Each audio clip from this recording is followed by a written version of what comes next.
Hi, everyone. Welcome to Authority Architects. Today we have Meredith Wollman, an accomplished innovation integrator and senior leader known for driving transformational brand growth and commercial impact at organizations such as Mattel and now GXO, joining us today. So thank you so much for joining us, Meredith. Really excited to have a conversation. Thank you guys for having me. You guys are doing some pretty kick-ass work. I'm impressed. Thank you. Thank you. Appreciate that. Really appreciate it. So just for people who don't know who you are, Meredith, could you just give us a little brief background on how you got into your field and describe a little bit about the impact your work has had on the organizations that you've been a part of? Of course. As the third child, I had to find a way to get some space. So I started marketing myself from a very early age. So I think it just kind of came naturally that I wanted the spotlight and to be able to help tell the story of why me. And I think I've just carried that with me through all of the organizations that I've worked at. And at Mattel, I was able to do that for the Walmart account by working across all of the different departments at Mattel and making sure we were all aligned on KPIs and then making sure we were meeting Walmart's KPIs. So just being able to tell the story of why Mattel, why this toy that would resonate with the audience. Mhm. That's I'm So so for me, interesting. it's always about being who you are, but also being hyper aware of your audience. I see Steven doing the same thing as me here with um, I mean, I'm just thinking, man, so at a company like Mattel, they'll assign you, and I've heard this before for people who say do like categorization in like grocery stores or something like that too, for certain brands. But like, do they assign you different accounts when you're on the marketing team and say you work with like a big box store, like say Walmart, and that you work with Walmart on marketing Mattel products at Walmart? Is that how it works, or is it more just like general marketing? Like, I'm No, curious to learn a little bit. you're very account specific. So you may be Target, you may be Amazon, you may be Walmart, you may be big box, you may be it just depends on where you're needed. Huh. Mhm. That's so interesting. So what would that look like? Would that be like helping run ads with Walmart, or would that be like shelving strategy, or It's all of the the above? entire ecosystem. So it's online and in store. So for me, at the point where I was most productive at Mattel was I was on the Walmart account and I was responsible for in-store and online marketing. So that meant signage in the store, that meant Wow. events, that meant coordinating our paid media, our social, coordinating Walmart's paid media and social. Every lever that you could pull would go into the marketing campaigns for me on action figures, games, and construction. And then there was someone who handled Barbie and somebody who handled Hot Wheels and somebody who handled Fisher Price. Hmm. Well, how does the budgeting for that work? Because like I'd assume Mattel would pay for the majority of it, but then if it's in Walmart, does Walmart pay a portion of it, or how does that work exactly? Just Mattel. Just Just Mattel pays. That's so um, interesting. Wow. So then We'll leave it Walmart at just that. gets the ads, basically. Yes. You pay Wow. to sell your product to them and then you pay to market it. I'm sure a lot of our audience who's in the brand world in advertising will be super curious to hear about a relationship like such an established brand, such as Mattel, and such a prominent retailer like Walmart. I mean, I'm sure there are so many lessons and things that you can draw from that experience, but are there any major takeaways from how to market in that environment that you think applies to other industries, just more broadly, like lessons that you took away that you think might be beneficial to our audience? Absolutely. There are a number of lessons that I think are super important. One, collaboration. You cannot do it alone. right? So if I was marketing WWE, I'd need to work with the WWE team, our brand team, the social team. You need to bring everybody to the table, and you need them to understand that my priority is now also your priority, right? Because I'm working against the Target team and the Amazon team. So I want to make sure that I'm getting the social team's undivided attention and their best practices, right? So making sure that everybody understands the mission, everybody's bought into the goal, and everybody's aligned, and then letting the experts do their job. I'm not a social media expert. You are. So you tell me, should we do what we've always done? Should we test something new? You know, what kind of media should we put behind it? Should it be on-site, off-site? It's really making sure we're collaborating and making sure we have a solid plan. So taking the time to make that plan. Because in large corporations, you know, it's everything's a fire drill. You got to run, run, run. But then it kind of becomes a problem because you have to go back 3 or 4 steps and go, oh, I got to fix that. So making sure you plan, making sure you're collaborating and watching what's happening and making sure that you're getting feedback from your audience that it's really resonating with them, that they feel like you're speaking just to them.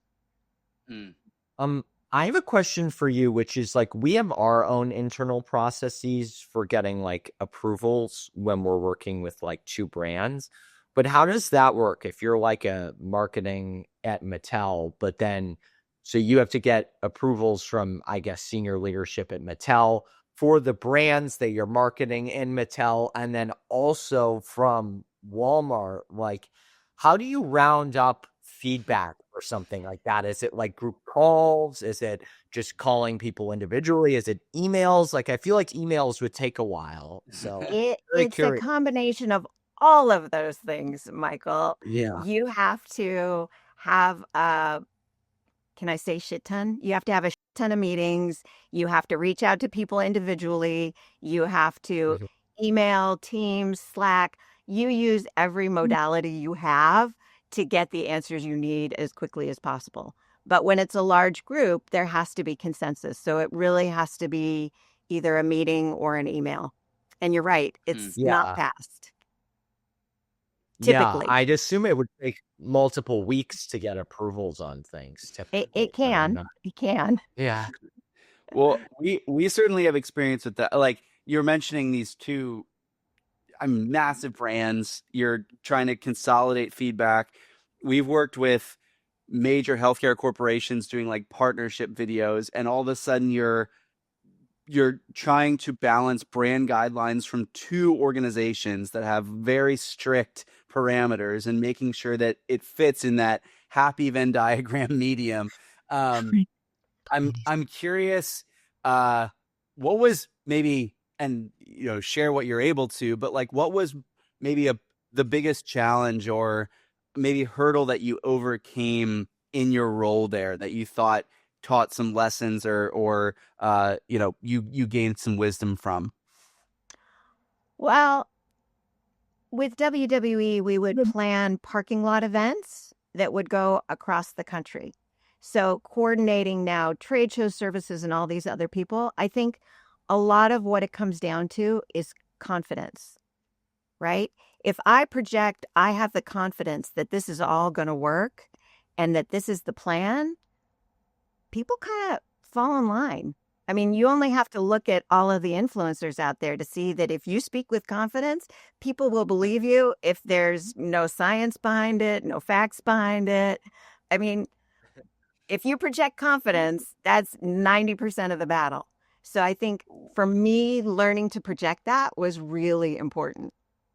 Yeah, it's funny. That's like the whole idea that if you have a clipboard and a lanyard, you can walk into any sporting event and people just assume, or if you have a lab coat, you can walk around a hospital. Like people just assume.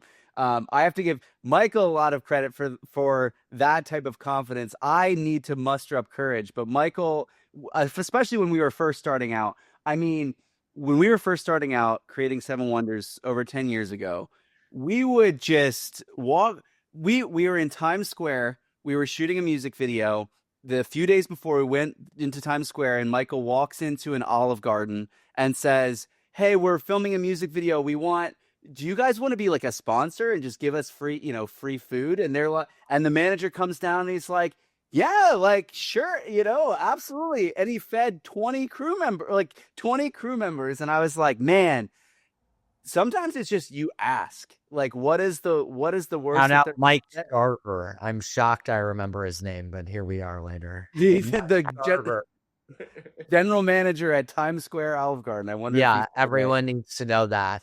He'll never listen to this, but if You're anyone absolutely here right, knows Stephen. Mike, You don't thank ask, you don't get. yeah. yeah, Yeah. I mean that's a huge thing. Yeah, fake it till you make it to some degree. And or I mean, even when you make it, right, you still need to fake your confidence. I think a lot of people Absolutely. aren't. Yeah. So, we see that too. Like so many people seem so confident in like a public setting, and then like in a private setting, they're like very meek or like calm, and you're like, this is the person I just saw on. Whoa, that is like a totally different persona, but like Yeah. they just turn it on, and then all of a sudden there they are. So, Right. Yeah, I mean, I think we see that a lot, especially with corporate executives. Whenever we're doing corporate videos where these executives need to speak on camera, address their employees or address their partners, a lot of times they are the pinnacle of their organization, the height of their field, and then when the camera and lights come on, they just go blank, and it takes a lot of trust building in that moment to get them to be comfortable and share their real personality. And I mean, it just goes to show that even at the highest level, there's still this energy required to build that confidence and put yourself into those situations. I mean, for some people, it's nerve-wracking about public speaking. Other people, it's nerve-wracking about, being in the boardroom. But to your point, Meredith, I think about building up that confidence across those settings will get you to achieve the goals that you have in a expedited way, in a sense. oh my gosh, And I and I'm think remembering this from the yeah, podcast. if I can, that's what makes you guys so successful is you're able to build that trust with your client, right? So you build that trust, they can come out and be authentically themselves. There's no imprint of either of you on this, right? Because it's not about you, it's about your client and what your client needs to convey to their audience in a way that their audience will hear it and it'll resonate. And I think that's what makes you so successful. And that's what every brand marketer / storyteller wants. They want to be able to create an environment where the brand is the story, right? And that story reaches out to whoever is on the other end of that video or the TikTok or whatever it is, and they say, "Oh my God, they know me. They're Yeah. talking right to me. They get me." So I think that's really, if you can take anything away, just that's so important. And it takes time. One, thank you. It was completely unsolicited, so appreciate it. Two, I mean, I remember our first podcast that we did, and we were like really nervous before we got on camera. And Stephen and I were used to being behind the camera, so now being in front of it, it was like a whole new skill. And we had been used to coaching other people on how to be in front of the camera, but then like being in front of it ourselves, that brings a whole new perspective to it, right? So then Stephen and I are coaching each other. How do we feel comfortable on camera and do this and that? And I mean, to some degree, it's just a muscle too. Like you just got to keep flexing in and Yeah. like here we are now. I mean, I went from having tons of nerves to doing these podcasts to now having like zero nerves. To me, it's just like taking like an internal Zoom call, basically. And it's fun. I enjoy having these conversations now. At first, it wasn't always as much fun. So Yeah. That's it's that's just the Toastmasters model, right? You just keep practicing and practicing until it becomes muscle memory. So you're absolutely right. I'm curious, Meredith. I mean, we talked about some of your previous work experience. Tell us a little bit about what you're up to now. What are the organizations that you're part of now? What do you see on the horizon? Maybe some things about the marketing landscape and the brand building landscape that you're observing at this time today. So, right now, I'm chief of staff at an aerospace and defense consulting company. And at the end of the day, marketing that is no different than marketing a WWE action figure, right? You find your audience, you know who it is, and you have to be able to understand what it is that they need, right? What do they need? What do they need that they don't know they need? And how can I share that with them in a way that either surprises them, makes their life easier, or gives them something that will help them grow? So at the end of the day, it doesn't matter what field you're in. I've been in real estate construction. I've been doing fundraising at UCLA. I've marketed law firms, architecture firms. It's the same. It's just a different widget. So at the end of the day, what is it that you need to communicate? What's the story you need to tell? And how are you going to make somebody's life easier or better? I mean, that's really powerful, especially, I mean, it's just so cool the way that you're able to list some of those cool brands. You're like aerospace, defense, Mattel, WWE. How, I mean, I know you mentioned at the very beginning of this conversation, you're kind of, you were born into this desire of wanting to market yourself. How did you get into these positions? I mean, we kind of skipped over that a little bit, but like a Mattel and was it just about that confidence? Like for someone that's just starting out now, maybe they're graduated college and they want to get into brand marketing. Maybe they want to go into a corporate environment at a big, well-known brand. What advice would you have for that person at that early phase of their career? Talk to everyone. No one is off limits. Talk to every single person you can. Make a list of the companies you're interested in. Go through LinkedIn and see who you know at those companies. See who you know who knows someone at those companies. And just ping them and ask them, can I ask you a few questions? People really genuinely do love to help. At least that's been my experience. So if you reach out to someone, like, I just want an informational interview. I got a job because Yeah. I had an informational interview with someone. And when we left, I said, if something opens up, will you call me first? And they did. Hmm. So Yeah. you have to talk to everyone. You never know where something is going to come from and when it's going to happen. You may talk to, somebody last week, and in 3 months they call and say, remember that conversation we had? Well, here we are. So you just never know, and you have to be open. Yeah. Personal brand awareness, basically. Yeah. Yeah. I mean, Absolutely. that's this podcast is like the business version of that. It's like we tell this story about these massive brands that if we had just sent a cold email to, they would have been completely ignored. But you send a cold email and say, "Hey, we have a podcast about brand building." All of a sudden, we're getting people responding, and you don't know. We might not work with them, but maybe we will. Maybe we have the opportunity to have FaceTime with some of those people.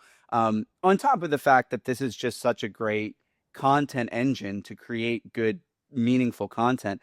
I think what you're saying about put yourself out there in a meaningful way. One of the things that Michael and I wanted to commit to with this was let's use this as a vehicle to do that because it's sometimes hard to remember, you get so busy with things that you're doing, but if you have a just like a vehicle to make that happen, I totally agree that the benefits are tremendous. Absolutely. And I think I also developed a Teflon skin because early in my career, I sold serum and antibiotics to researchers and universities. And every day Whoa. I'd make 10 cold calls. I knew if I got Yeah. 9 no's out of the way, I'd get the yes.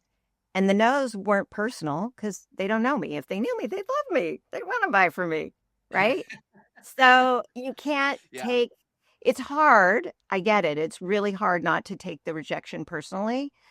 But has anybody spent enough time with you to know that they don't want you? No. Until you spend time with someone. And then if you do get a no, ask for feedback. Why? Is it just Yeah. not the right timing? Do I not have the right skill set? Is there some certificate I need to go get? What can I do to be better suited for this? You Mm. can't be afraid to ask for feedback either. I think that's Mhm. another big one. Yeah, that's such a good point. Yeah.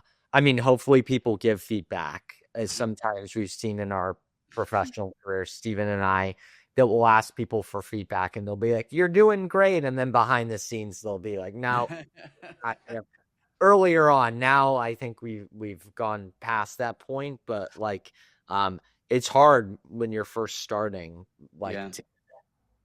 no one wants to be that blow to someone's ego where they're like, you're doing 85 or 90% of the stuff right, but this last 10% is the thing you need to improve. Like, no one wants to say that, but when you do get someone, man, that's someone you got to keep around for a long time because Yeah. they're a true and honest person. So, like, Right? you I just got to think we find have, whoever yeah, will.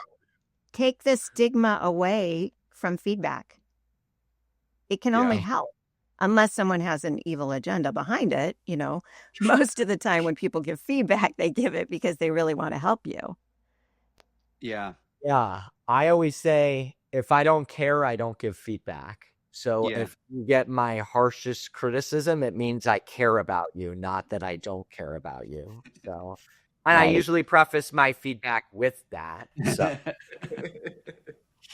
Uh, Um, to close, Meredith, uh, we try to give our guests the opportunity just to share or promote or kind of express what's on their own horizons. I know you touched on this a little bit where you're working now, but what's the future hold? The end of this year, the beginning of next year. What are you looking forward to in your world, and what can you share? I'm just really excited because right now I'm working with some really super smart people on some really interesting projects. And there's a steep learning curve. And I love that because this is a brand new industry for me. So I wake Yeah. up every morning excited because I know I'm going to learn 1,500 new things today that I didn't know before that I get to share. Right. So I think that's for me the most exciting thing. How do we keep evolving? There's no one defining moment in our life. That may just be the moment when you were paying attention. Right. But there are a lot of small moments that just build on each other. So, how do I keep paying attention and staying alert so that I can hear your story and figure out how to help? Awesome. Well, thank you again so much for joining us, Meredith. This was really, really interesting, really insightful, and we really appreciate your time. So thank you again. Thank you. You guys are awesome.